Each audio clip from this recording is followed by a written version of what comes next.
Dans Apocalypse chapitre 8, nous voyons les anges de Dieu prêts à exécuter le commandement de Dieu et à répandre sur la terre le feu de la colère de Dieu. Dans leurs mains, ils tiennent l'encens, la prière des saints, qui s'élèvent jour et nuit devant le trône de Dieu. Les prières des enfants de Dieu ont une part à l'œuvre finale du jugement de Dieu. Oui, il y a un jour de jugement. Nous sommes co-ouvriers avec Dieu. C'est pourquoi nous avons à prier. Même s'il était possible de ne jamais recevoir sur cette terre une réponse à nos prières, et en atteignant le ciel, nous connaîtrions la réponse de Dieu pour chacune d'elles. Aucune prière ne reste sans réponse. Vous pouvez penser, Dieu n'a pas entendu ma prière, Dieu ne m'a pas écouté, il ne m'aime pas comme il aime mon voisin. Dieu a entendu sa prière. Pourtant, j'ai prié 38 ans et je n'ai reçu aucune réponse. Ceci n'est pas vrai. Dieu entend et prend bonne note de chaque prière, de chacun de ses enfants nés de nouveau. Aussi votre temps n'est pas perdu lorsque vous priez. Vous travaillez comme co-ouvrier de Dieu, comme collaborateur. Quelquefois, nous nous demandons comment prier, que dire dans la prière. Les mots ne nous viennent pas facilement. Eh bien, souvenons-nous que la prière ne repose pas sur un langage fleuri. Cela peut être exprimé dans un langage haché, pauvre. Mais si cela vient du cœur, Dieu l'accepte.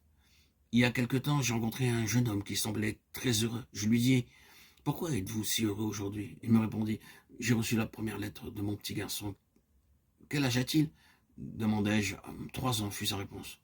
Surpris, je lui dis, « Comment peut-il vous écrire à 3 ans ?»« Laissez-moi voir la lettre. » Il me montra la lettre, c'était tout simplement un morceau de papier, sans rien, mais couvert de lignes. Le jeune homme me dit que lorsque sa femme lui écrivait, le garçon, le voyant faire, questionna « Maman, que fais-tu » et répondit « J'écris à ton papa ».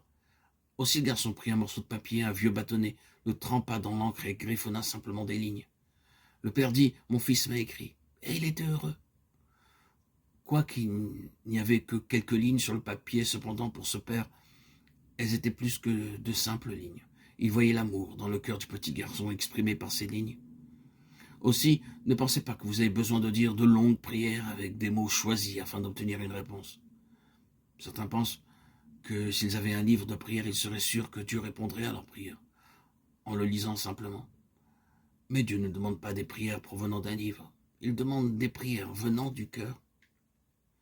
Ne pensez pas que vous avez à répéter des choses lorsque vous priez. La prière n'est pas quelque chose de formaliste. Nous sommes travailleurs avec Dieu et avec cette foi nous prions. Parfois, ce qui est inexprimé, un soupir de douleur dans notre cœur, devient notre prière. Lorsque nous voyons le péché ici, la faiblesse là, nous prions. Ô Dieu, pourquoi ne fais-tu pas justice? Et par notre prière, Dieu travaillera.